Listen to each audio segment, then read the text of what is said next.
BMAX Audio Adventure. This is BJJ365. Today, an awesome treat. The first jiu-jitsu guy that I ever got to train with, ever.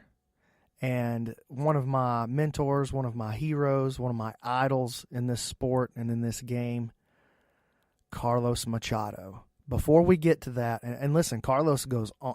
If you like jiu-jitsu, this is going to be great for you. You're going to learn so much just from listening to his wisdom and the way he breaks down. We talk about weight distribution. We talk about, how to train and persevere. You're going to love it. It's going to be amazing. Before we get to that, let me tell you a little bit about my website. It's www.brandonmc.ninja. It's $5 a month for all of my stuff, all my seminars, all my classes, all that. Also, I need you to go to Instagram and follow Toe Hold Flip Flop Company. It's toe_hold, TOE_HOLD. Follow him, shoot him a DM, let him know that you're listening to the podcast and that you appreciate him supporting us, because when I say he supports us, I really mean he supports us. Like, it's not he's supporting me and paying me money to talk about this. What he's doing is he's giving away a free pair of these custom flip-flops to one of our listeners every month, plus some other cool stuff like belts and key fobs. Just incredible handcrafted leather work. Really, really dope flip-flops. So I want you to follow him, shoot him a DM, let him know you heard about it. And if you want to be entered to win the flip-flops that we're going to give away every month, then you need to screenshot the podcast, tag him, tag me, share it on Instagram. All right? Don't just send it to me. Share it on your story. Share it on your feed. We want you to help us to get the podcast out there. So without further ado, let me share Carlos Machado with you guys. Anything that you want to talk about, I'm going to just turn you loose for a little bit. So I know when Eddie was on, I brought Eddie on, and he talked about competition mindset, stuff like that. But I'm going to just give you the floor and just let you be wise for us. Not a problem. We can bounce back and forth if you have any particulars that you want to carry on the conversation. And then any of the viewers that jump in, and if they have anything, that they want to add on or ask, we can make this in more ways than one. And I'm more than glad. Actually, I enjoy talking more about concepts and mindsets because I felt, since I became a black belt, it was not more techniques alone that would get me to another level. It was my ability to see things that I was not aware of in the past. So it was kind of like somewhat of a revelation kind of thing. And it's an ongoing process. And we can go over and visit that more specifically as we talk about. So Sure. Is there anything? Now, you said 10, 15 minutes. Sure. If it's all right, once we get to the 10-minute mark, you give me a cue. I don't have the timer with me.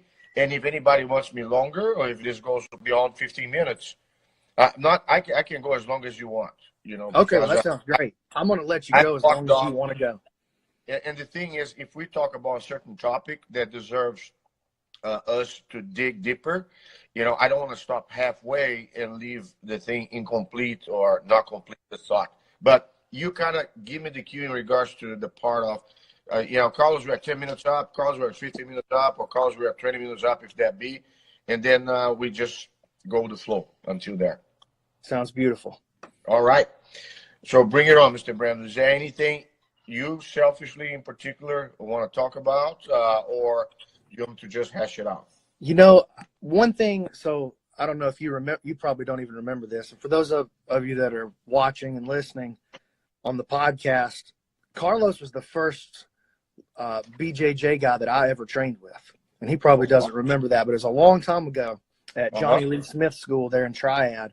I was still a white belt in karate, so I was just getting exposed for the first time to martial arts, under Jamie Webster and all those guys out there. And of course, Johnny Lee, Daniel O'Brien, all those guys. And I think Daniel might have been a blue or purple belt at that time. I can't remember. He's a beast now, but one of the things that really impressed me even then as a young student was the way that you spoke about weight distribution. Uh-huh. And that's something that I've carried. And, and I didn't, of course, as a new student, I didn't quite understand what you meant then. Yeah. But I've had, 12 years to stew on that over the years, and then been exposed to it from other teachers as well. And I thought maybe it would be helpful to everybody just kind of hear your thoughts on what weight distribution actually means in jiu-jitsu and how it carries over into every technique. All right. Sure. We can start with that. And as a matter of fact, weight distribution is a misnomer. What we are really talking about is pressure. Okay. How to apply pressure. All right. And you have to understand, my main training partner for most of my youth climbing the ladder in jiu-jitsu from, I would say, purple belt and up was my brother Hegan. All right. And the thing with Hegan is me fighting myself with an extra 20, 25 pounds on top, because he was bigger than me. And plus he had gifts that I didn't have, his reach, his creativity, his style. He was a very unpredictable guy, but he always had one thing in common. He put pressure all the way from the start. And from my perspective, if you're going against somebody that knows how to put the pressure the way I experienced with my brother Hegan, imagine you fall off a ship in a stormy ocean and you feel like you're drowning. The only thing that's going to stop you from drowning is hanging on and trying to survive. You hold a float or the donut and just kind of hang it on, and let the ocean carry you. So that has been my experience training with Hegan. And of course, that rubbed on me because, let's say, he was in the 215 to 220 pound kind of like weight range. I was on the 175 to 185 pound weight range. Okay, so and then if I didn't train with him long enough, if I had the hiatus, it was really bad because I would lose the habit of feeling that drowning experience while going against somebody who has tremendous skills and knows where to put the weight. And I feel when you do weight distribution, the first part is your feet. All right. Let's say if you're passing the guard of somebody and your feet are flat on the ground, your weight stays on your legs. But if you tiptoe and lift your heels off the ground or off the mat, you're transferring the weight forward, no matter who you're going against. And so I really like this idea of concentrating on gaining traction on the mat by learning how to literally get the ball of your feet on the floor and shove your weight forward by pushing off the mat. You know what I'm saying? It's like you have frog feet. You kind of touch the ground and you shove yourself forward. So that part right there is minimal. I think your center of gravity should be low. It should always be low because the lower you get, the heavier you can apply, the more pressure you can apply. It's kind of counterintuitive. Yeah, but it's true. So if you want to just add pressure when you're passing the guard, if you drop one knee down and you keep one leg posted, always make sure the front leg is on the tiptoe because that's going to make your knee go forward an inch or two. That's a very common strategy to mess up De La Rivas. People that like to kind of do the De La Rivas and the berimbolos. The only thing you have to do in addition to that is kind of point your knee out. I'll call it the 3 o'clock angle if you're pointing to the right, or if you have your left leg, you point to 9 o'clock. So you always keep the front leg wide. So you kind of fight off a little bit, the grapevines that people like to do from the bottom. But this is not the only part. A lot of times too, in terms of your upper body, your limbs, the hands are the weakest spot. You want to push somebody with your hands is one type of pressure. If you put your forearms and elbows, it's way more pressure. So I give an example. Let's talk about the guard pass, for instance. I don't usually try to touch my hands on his legs. I try to bring my hands close to me and touch my forearm and my elbows on the guy's legs. I feel I can, and then when I use the tiptoe, the energy transfers to the guy.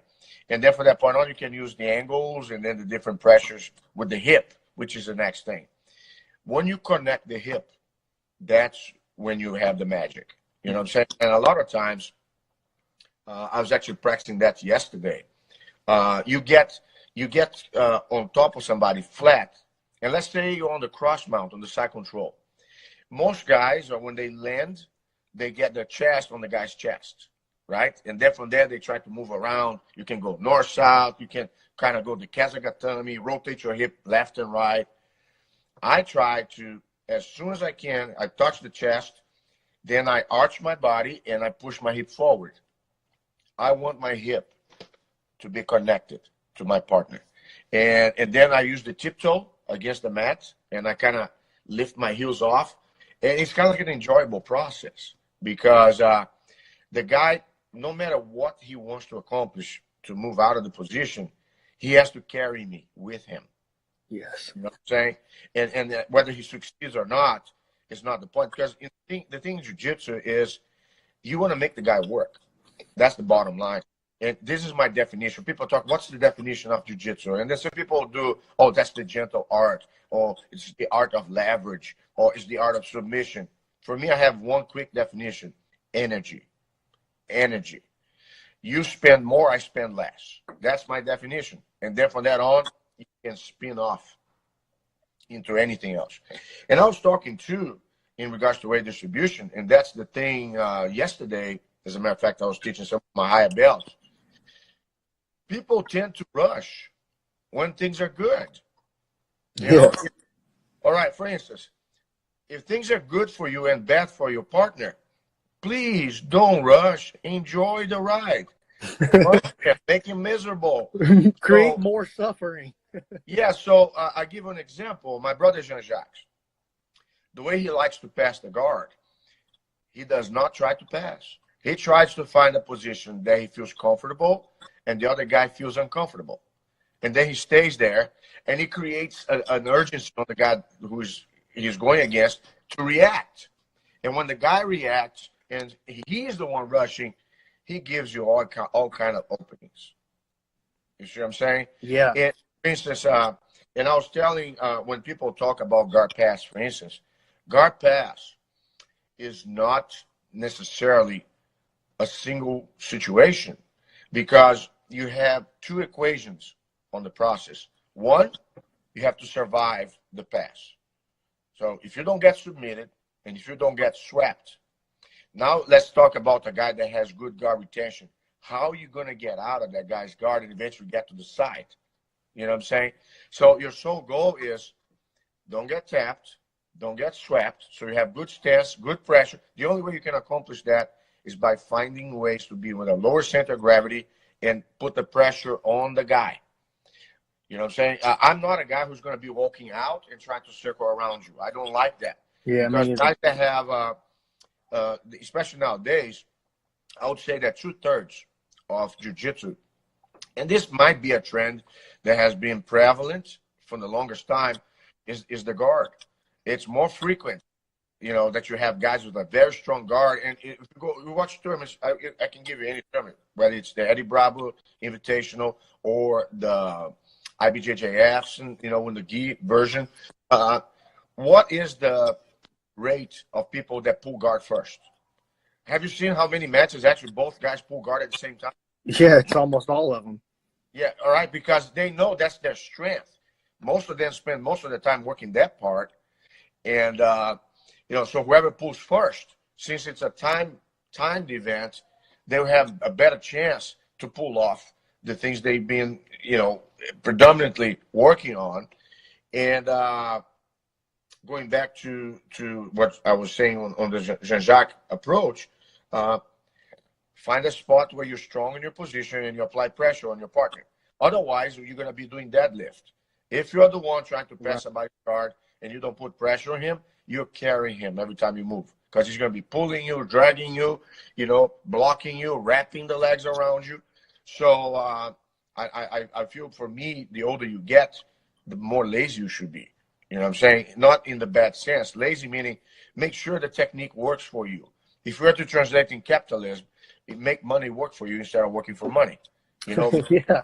so make your jiu-jitsu work for you instead of working to make your jiu-jitsu work. Does that make sense? Yeah, it makes perfect sense. And it actually, when I was a blue belt, Jean-Jacques came here to our school, to 10th Planet, when I was just a blue belt. And that was something that really stuck with me, was the words that he said about passing the guard. He said, I always go to a position of safety and I wait for his mistake.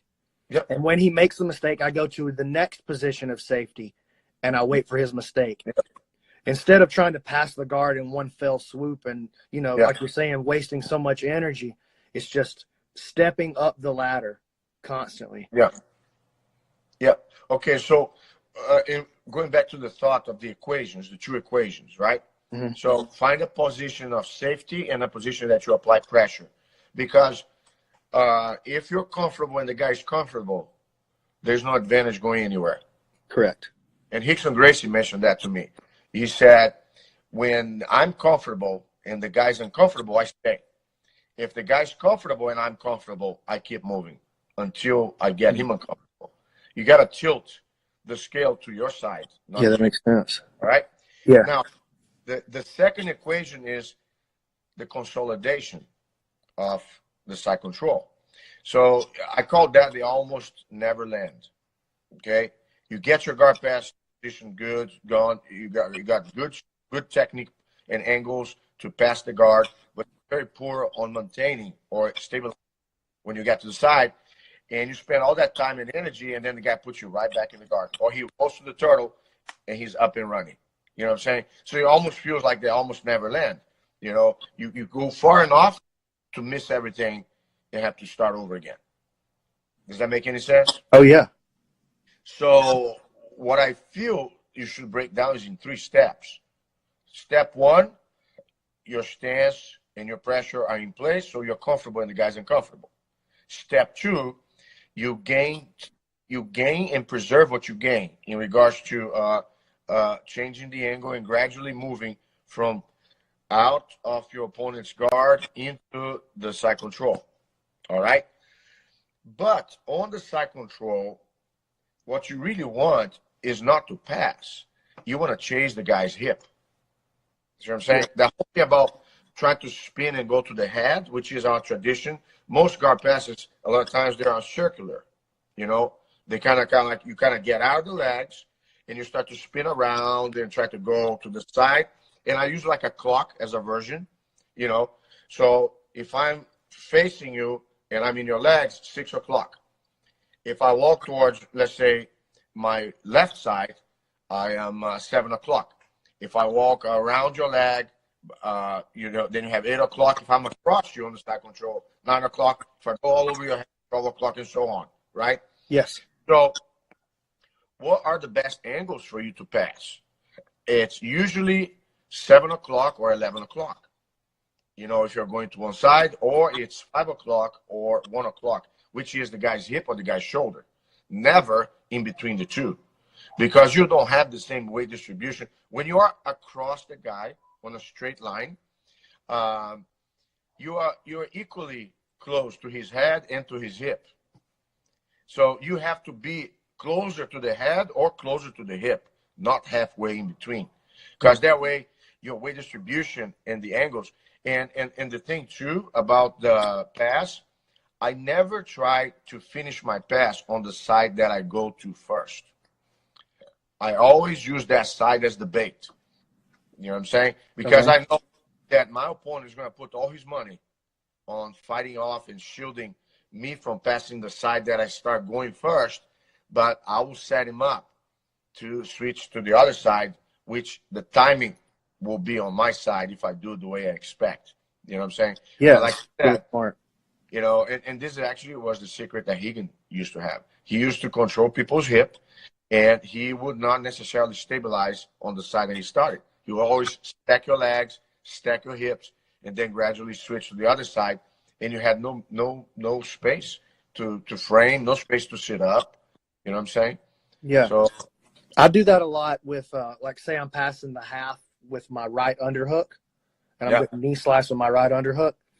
Yeah. I'll very often start to dig and steal this the left underhook during the pass.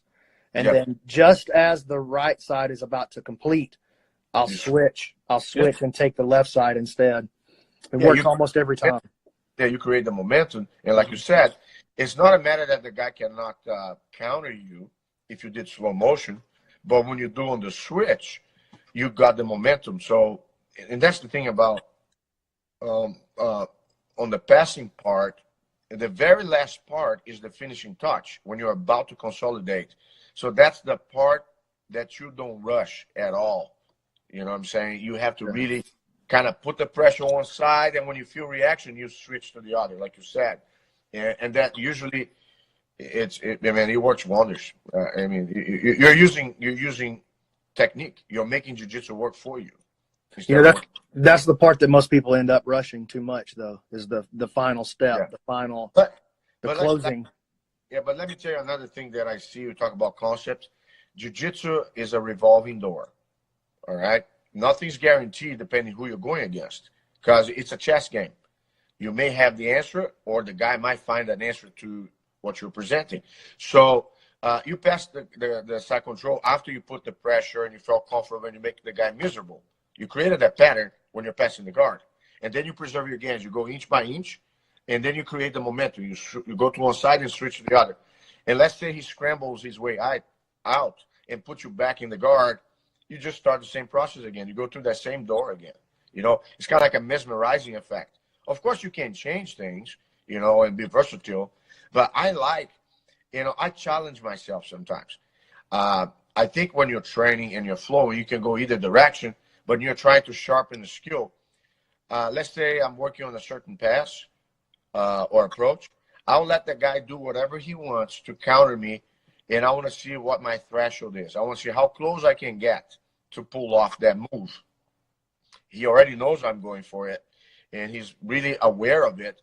So whether I get it or not, it's not the point. It's how close I can get to it. Because I know that if I add other elements and start switching left and right, I can make it easier for me to make that move work.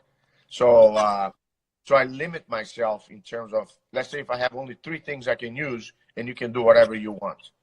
Whether I pull off one of those 3 things is not the main thing, but I want to see how close I am to get to it. Because what people don't understand is they a lot of times do drills, and then they go roll. And sometimes they feel there's a lag between you learning and trying to integrate a technique into your game that you are effective enough that you can apply right away, right? Mm-hmm.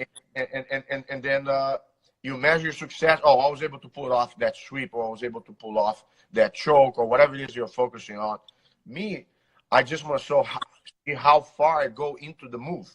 Because all I need to do, if I got 2/3 of the move accomplished, I was able to break the guy's balance. I was able to tilt the guy to the side that I wanted, but I was not able to finish completely the sweep. The guy bounced back into my guard. So next time when I go to work my skills, I'm going to work on the last stretch of the move, the last third that I felt was the missing link. And then I will kind of rehash, you know, integrate that to everything else that I'm already doing okay. And then when I go train with the guy again, the odds are I'm going to get even closer to completing the from beginning to end in regards to a particular position I want to apply. So that's kind of like I like, I never judge a student if he's failing, whether he can pull off a move or not. I judge how far can you go into that move, you know? And in jiu-jitsu, it doesn't matter what you're doing. You have 3 stages: the beginning, the end, and what happens in between, you know? So you have guys who are poor finishers and good starters, and guys who are good finishers but poor starters. You know, they can't set up. They can armbar anybody, but they can never set up the armbar. So they can't armbar anybody then. Or they can't set up anybody on an armbar, but they can never finish the armbar. You know what I'm saying? Mm-hmm. And of course, the transition is the elements where you work the foreseen reactions. The guy's going to try to do this. The guy's going to do that to stop the move. So you troubleshoot all the areas like a guided missile that keeps kind of going around until you hit the target. You know what I'm saying? But once you get the end, you might as well finish it. You know, and so on. So that's kind of like reverse engineering a little bit sometimes. Start with the end before you start with the beginning. We all do that as well. So it's the revolving door, and I kind of like to, let's say I have 3 moves. My sequence is 1, 2, 3. I never go to 4 until I go back to 2. 1, 2, 3, 3, 2, 1. 1, 2, 3, 3, 2, 1. And when I feel I can kind of mess the guy up just with that little mix of only 3 things, then I can add a 4th eventually, and then start the process again. 2, 3, 4, 4, 3, 1. Because a lot of times you're going to notice that the easiest thing for you to do to correct your course in training is not to change altogether what you're going for, is to just go back 1 step and then reset. Does that make sense to you? Yeah. So set, reset, set up. So you kind of like, it makes you. For me, I have been able to pull off a lot more doing 1, 2, 3, 3, 2, 1 and I call that the New York style. Okay. If you go to Central Park, and many of you, I have seen that in movies or different things. Did you see the guy on the table that has the 3 cups with a little fur ball in the middle? Yeah. Did you ever bet money to figure out where? Sometimes the guy doesn't even move the cup, but he creates that illusion, and it's very seldom that you make it right. He always takes your money.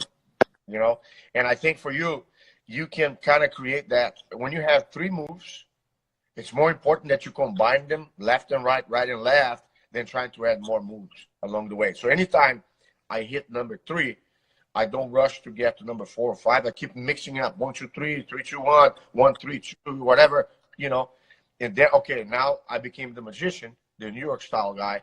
Let's now go to 4, 5, and 6. Yeah. You're still trying to figure out which cup it's underneath, and we're playing a different game. Yeah, but because the guy knows all the 3 moves that you're doing. Yeah. But once you combine them, you're trying to cause a reaction to the guy. You want him to think, even if he knows what you're doing, he won't react, on the timing to stop you if you keep switching back and forth. Yeah, you kind of put him into a trance, right? Yeah. Yeah, beautiful. So last time we trained together over at Triad, this was just maybe, 6 months ago or something like that? Yeah. You were talking a lot about the plays from the guard, and you were talking about climbing and hanging the weight. Yeah. From the bottom. So you were talking a lot about weight distribution from the bottom position. Yes. Well, depending on your perspective, Sure. your goals are different. So when you're doing the guard, you're defending the guard, you're either climbing a rope or hanging on a tree.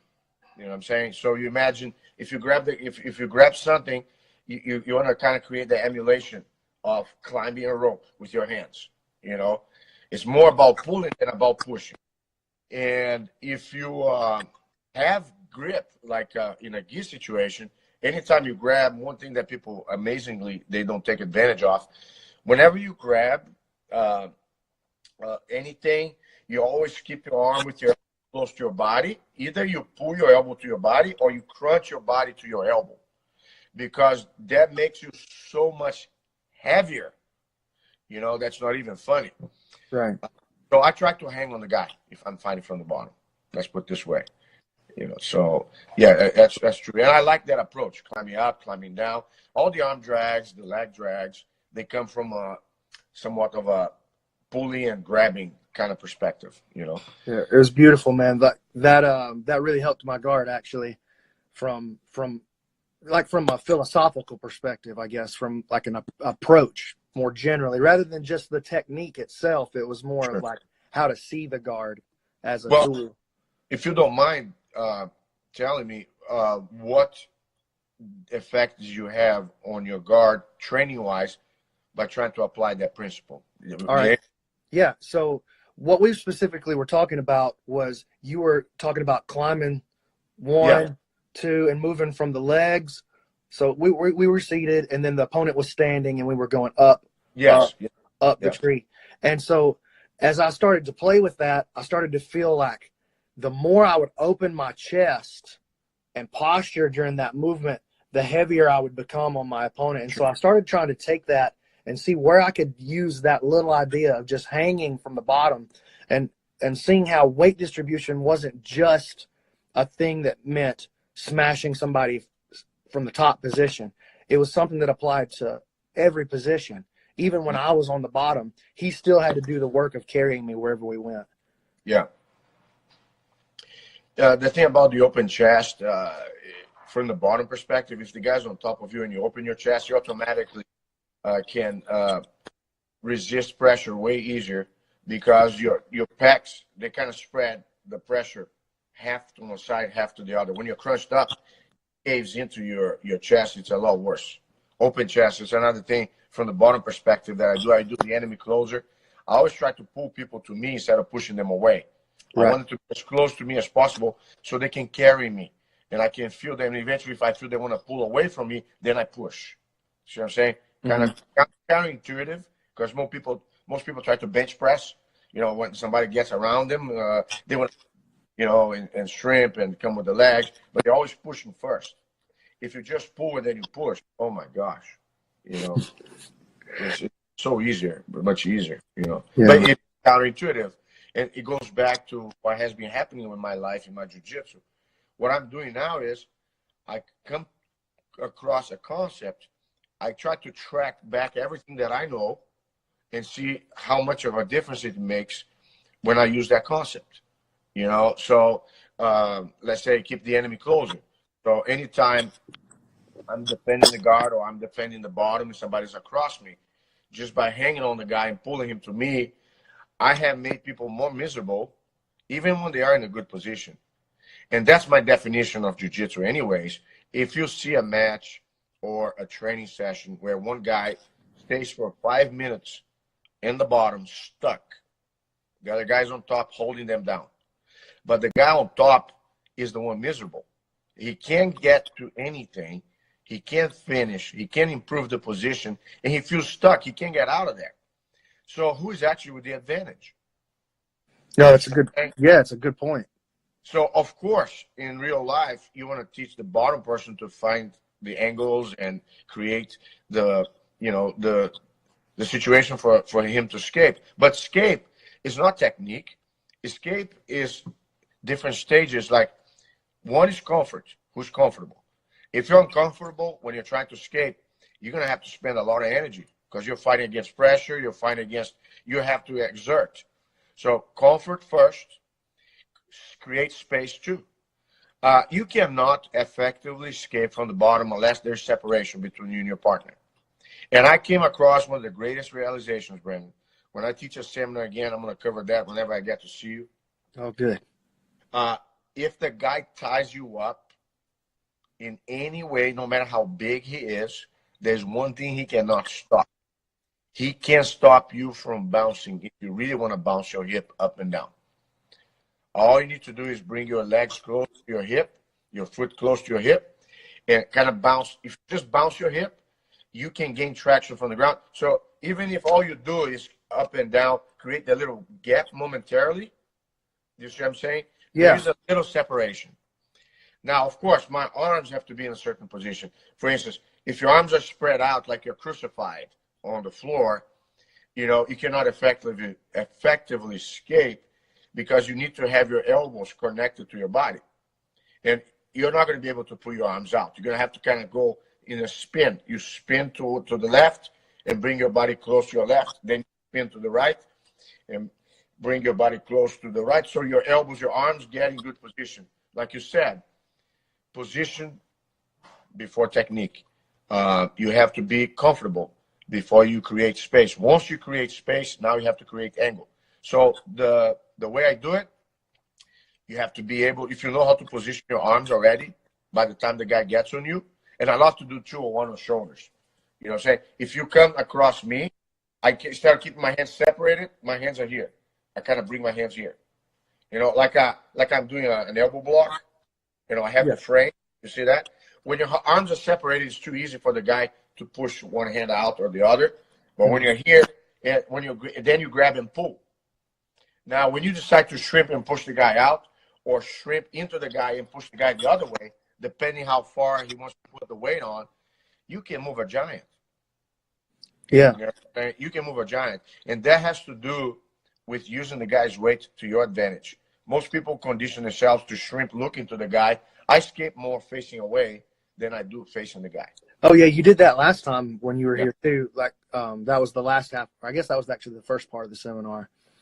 It was mind-blowing stuff. I'd never seen it before, and I still don't get it. Like, I'm still trying to process it, you know. Well, I upgraded that a little bit because what happens when you have a concept sometimes and an idea, then you kind of stumble with small pieces that you have to keep finishing up and tweaking based upon how you feel. Like I said, I want to feel more comfortable and less effort on everything that I do, and that's the measure.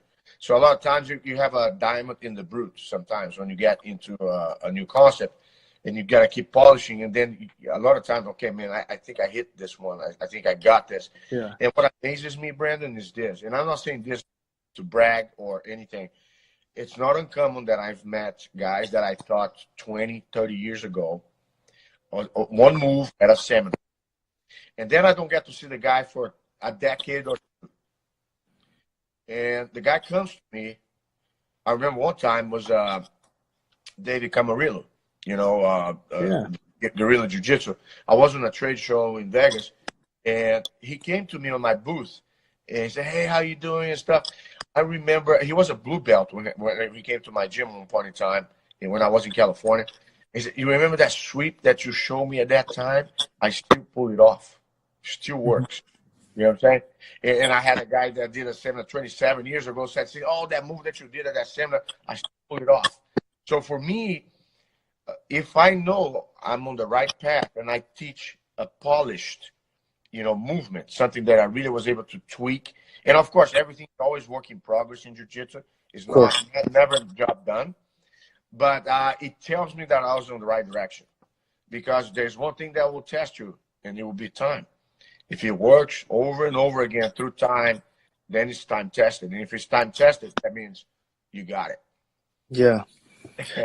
Man. You're the man, Carlos. Uncle Carlos, I should say. You told me I have to call you Uncle Carlos. By now. Yeah. So, if I was to say something else here too, is on regards to that, creating space on the bouncing. I do bounce, spin, and then roll. I never try to roll unless I bounce. I never try to get to the escape until I create space and until I feel safe. And I always work with circles. I'm always, if I can, I'll always keep spinning before I turn. So bounce, spin, and roll. That's kind of like the sequence for escapes. Okay, that's something I'm gonna have to spend a lot of time with to even understand. It's all good. That's good though. That's good. That's a challenge for me. Is anybody with any questions, or you have any questions? I'm not rushing or anything. I'm just kind of going with the flow here, man. I'm pumped up. I can be here for another hour. I'm just. Hey, we'll stay all day. So any other topics like burning out, motivation, what's the best structure for a class, or you guys, you can go any direction. If nobody else has a question, I'll keep working you the whole time right. So you're ready to go. No. Okay. Good. So, I would like to know, I guess, as you've been around the game. Oh, here's somebody that has tips for a new blue belt. So we'll cover that in just a second. This actually may play into that. You've been around the game for a long, long, long time, and you've seen great competitors come and go, but more than great competitors, you've probably seen the average person who just practices jiu-jitsu for different reasons than competition, right? Mm-hmm. What is it?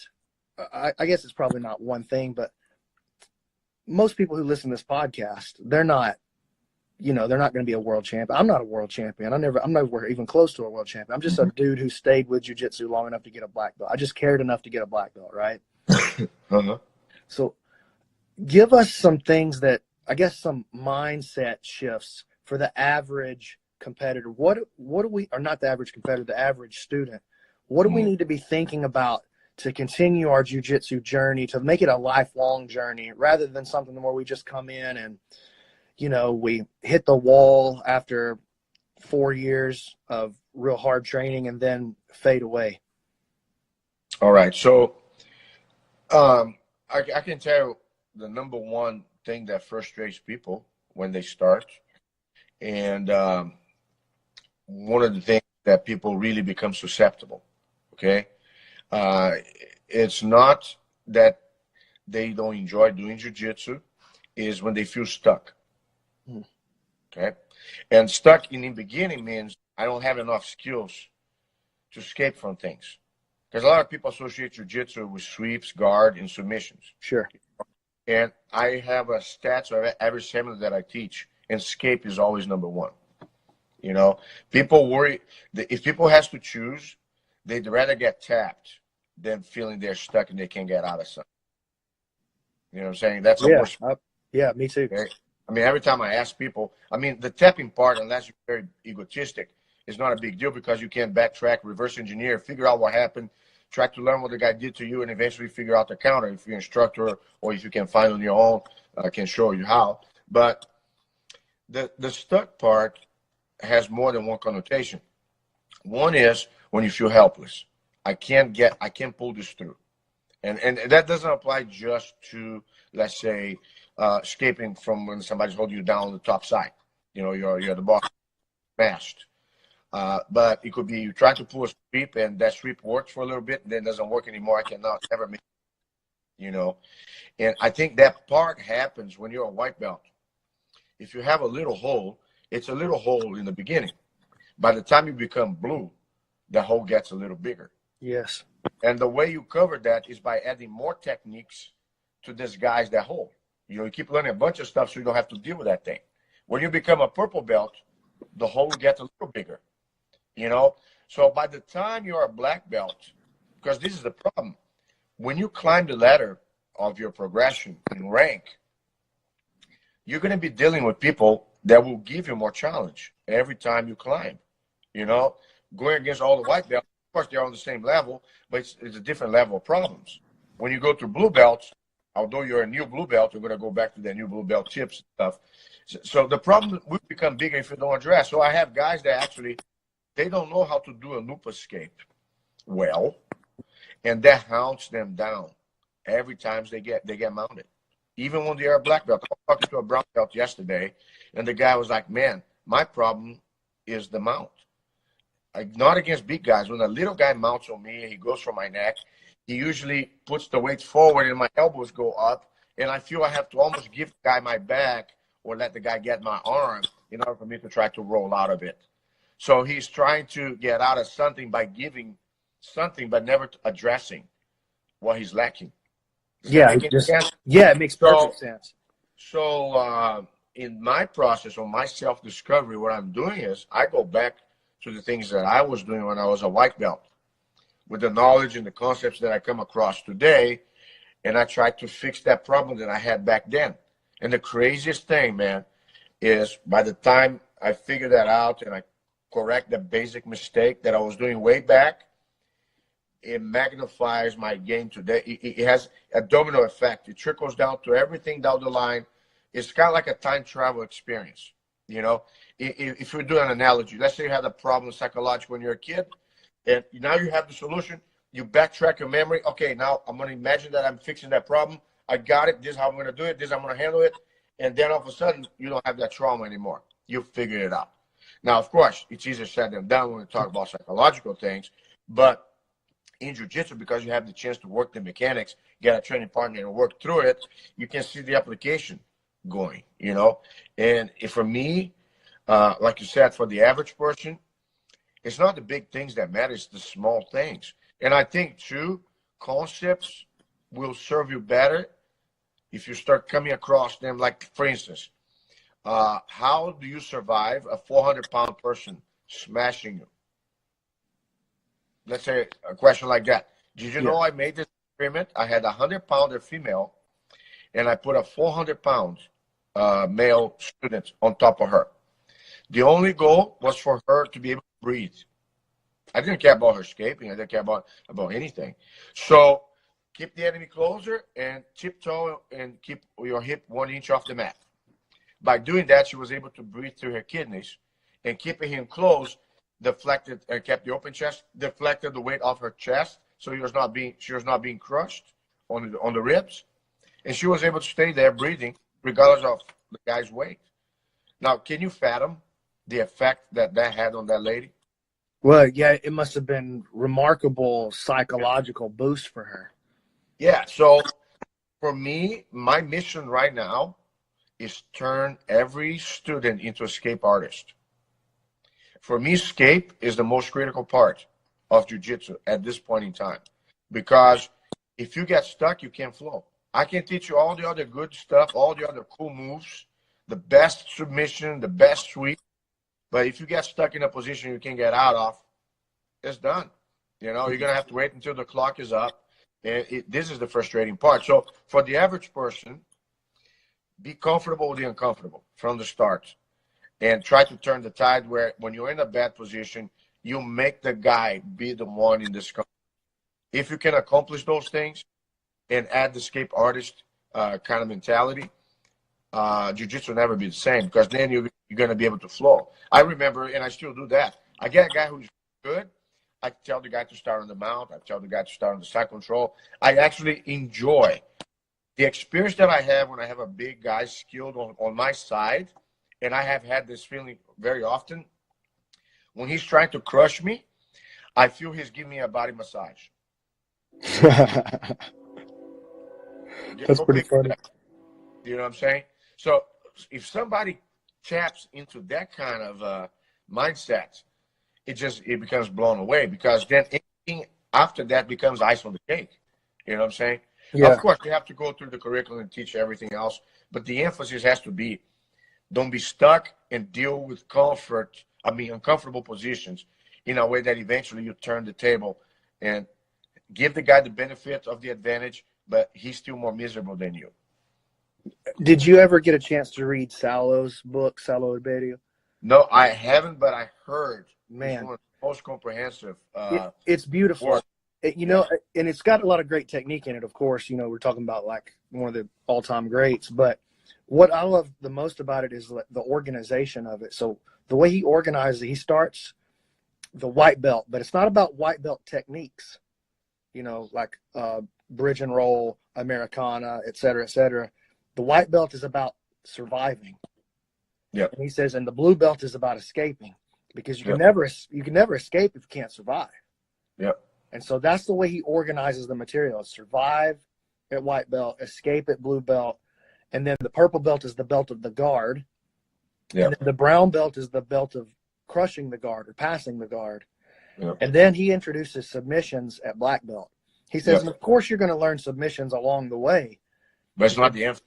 Yeah. But it's not what it's about. He says that's the last 5%. And then there's a guy named Josh Waitskin, who is Marcelo Garcia's first black belt.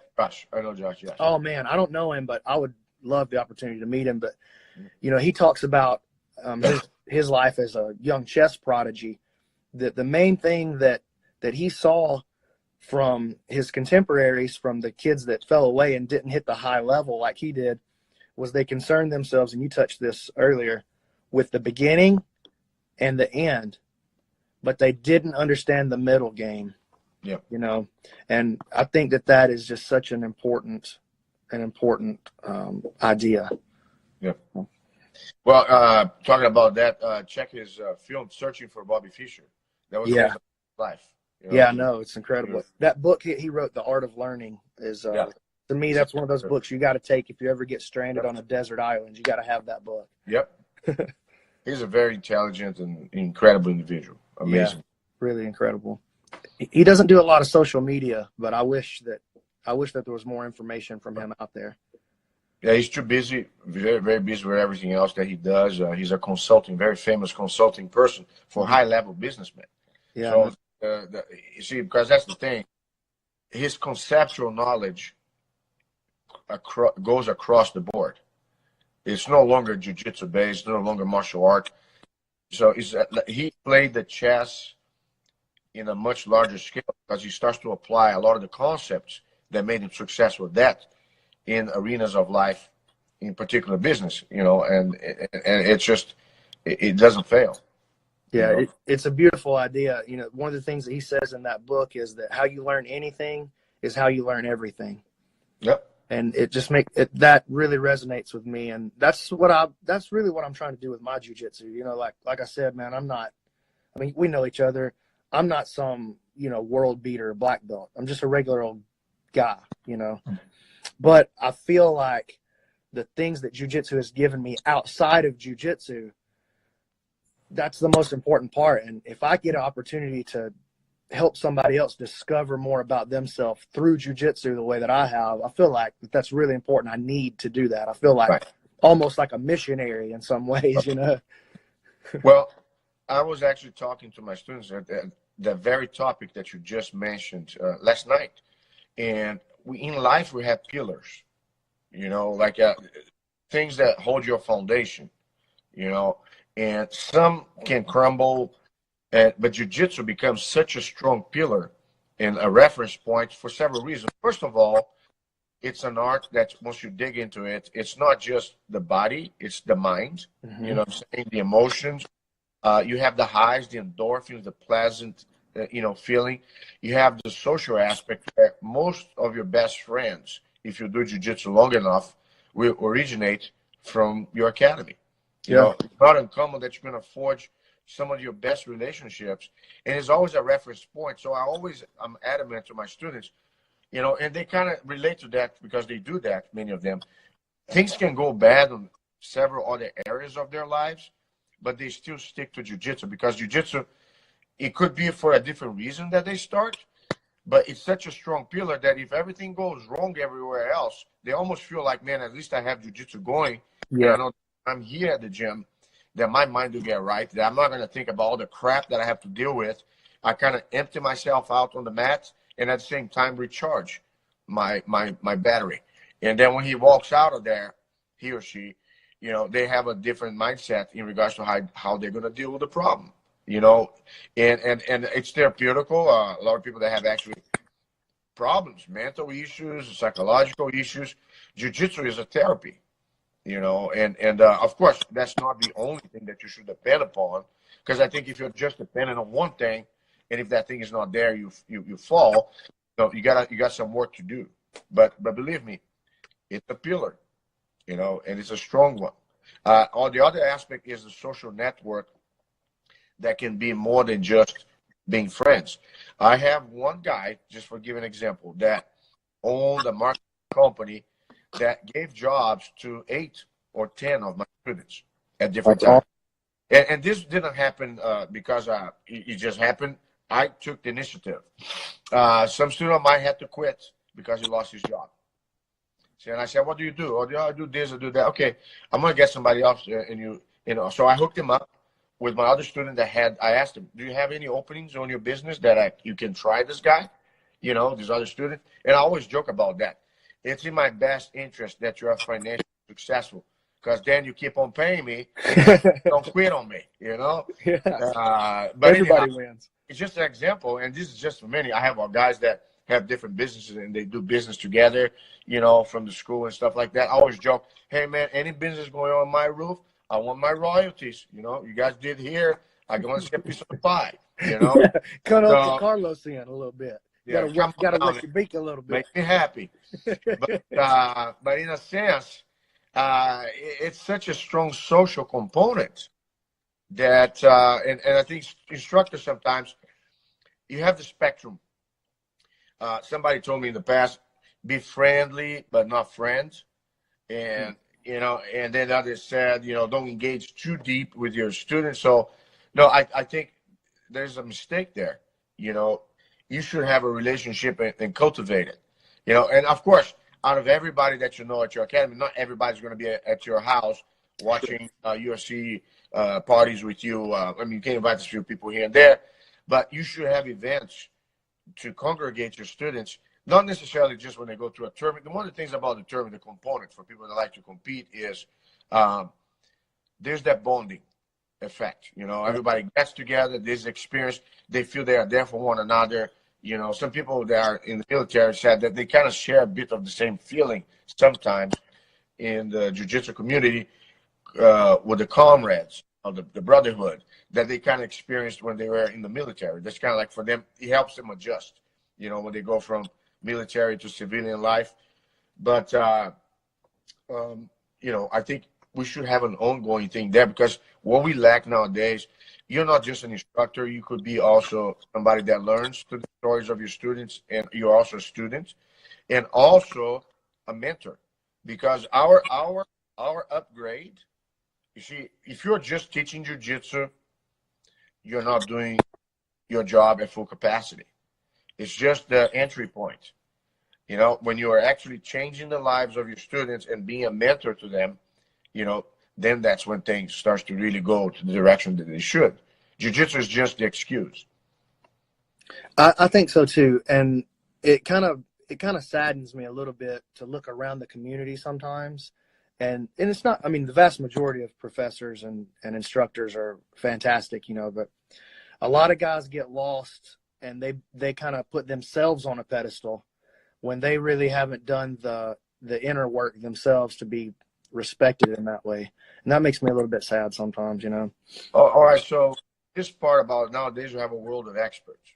You know, Yes. like if you read a book about something, all of a sudden, if I read a book on diet, all of a sudden I'm a dietitian. If I read a book on coaching volleyball, all of a sudden I feel I know more volleyball than it. You know, it's like sometimes there's the ego thing. People tend to become arrogant. You know, I think they missed the point, and they're gonna fall eventually. Yeah. You know, I see some questions here. Well, before we get into those, let me let you know that we only have 1:50 left because Instagram limits how long we can go. Okay, so why don't you just or you just kind of type them or send the answer, or it's up to you. yeah, we'll maybe we can get back on together sometime and do this again. All right. And we'll get to those questions. And guys, you feel free. I know Professor Machado would love to have you commenting on his Instagram and his stuff and following him. Carlos, tell us a little bit about, I know you got a website, like places we can go to kind of keep up with what you're doing there at your academy. Right. I know you go live all the time too. If any of you liked some of the things you talked about today, just like my fan page, Carlos Machado fan page. I'm the least liked Machado brother. So you guys you're the most liked. And the second thing is I'm going to do an online video of the training camp that I'm doing this coming weekend.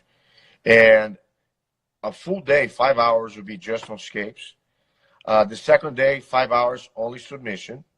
And the third day, 3 hours, concepts and review. So a lot of people, they won't be able to come to Dallas, although I do have quite a few that are enrolling to come directly. But I'm going to have the full content on video. And so if you go to my fan page, you can see and you can kind of get the online material for the camp. 13 hours of Carlos Machado for less than $100. That's a steal. You know, so if you guys want to be cheap, it's on you. Thank you, Carlos. I really appreciate you joining me, man. All right, but I look love forward you, and I'll to see the you next soon. session. We're going to have to follow up with the questions, all right?